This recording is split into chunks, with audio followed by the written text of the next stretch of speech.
Международная акция «Сад памяти» проводится ежегодно. В этом году в Гагаринском округе в Парке Победы должны высадить более 3000 саженцев. А в общем, по всему миру, не только в регионах России, но и за рубежом, необходимо высадить 27 миллионов саженцев. Это количество выбрано не просто так. 27 миллионов – это количество людей, погибших во времена Великой Отечественной войны.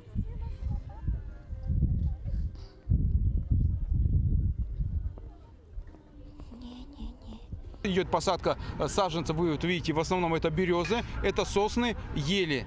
Вот в основном это связано с тем, что именно почва у нас кислотная, и все-таки мы делали специальные анализы, и заключение специализированных организаций мы получили, и, соответственно, мы садим именно эти саженцы. Кроме того, вот многие задают вопрос, почему не можем посадить кустарники. Дело в том, что кустарники здесь мы не можем посадить по той причине, что мы находимся в 15-километровой зоне аэропорта, поэтому все растения с плодами здесь не должны быть высажены. Всего на мероприятии приняли участие более 100 человек. Это студенты и сотрудники различных организаций и муниципальных учреждений. Каждый, кто пришел на акцию, уверен, что такие мероприятия очень важны не только для нынешнего поколения, но и для будущего. Как вы думаете, для чего необходимо проводить такие мероприятия? Акции нужно ли вообще это делать? Но мероприятия по посадке деревьев нужно проводить вообще всегда. Озеленять планету обязательно нужно без перерывов, вне зависимости от праздников и всего. А вот это вот «Сад Победы» – это, конечно, больше патриотическая акция. Как объявлено, за каждого погибшего посадить одно дерево.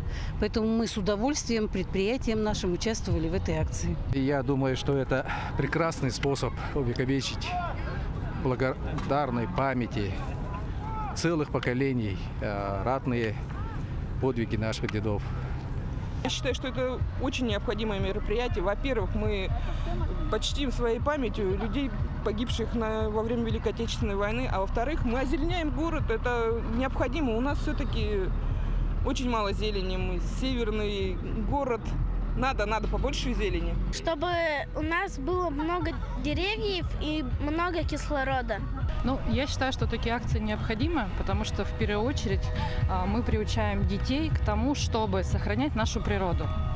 Это раз. Во-вторых, в данном парке сейчас пока находится, условно говоря, пустырь, ничего нету. Сегодня этой акцией тем самым мы, сажая деревья, показываем то, что здесь может вырасти красивая аллея из красивых деревьев. Дай бог, чтобы они прижились. Сегодня ребенок у нас поучаствовал, посадил 2 дерева новых. Тебе понравилось сажать деревья? Мне очень сильно понравилось сажать деревья. Я всегда обожаю деревья. Одним из тех учреждений, которые приняли участие на акции, является налоговая служба. Они решили, что поучаствовать в данной акции – отличная возможность отдать честь тем, кто погиб во время Великой Отечественной войны. Для человека самое важное – это память. То, что не можно отнять у человека, это является памятью. И, естественно, мы же должны вот эту память передать своим детям, своим внукам. Этот сад будет символизировать и напоминать о тех событиях, которые произошли. В общем, в Парке Победы должны высадить около 17 тысяч деревьев. Галина Чекорова, Джурустан Накентьев, Якутск.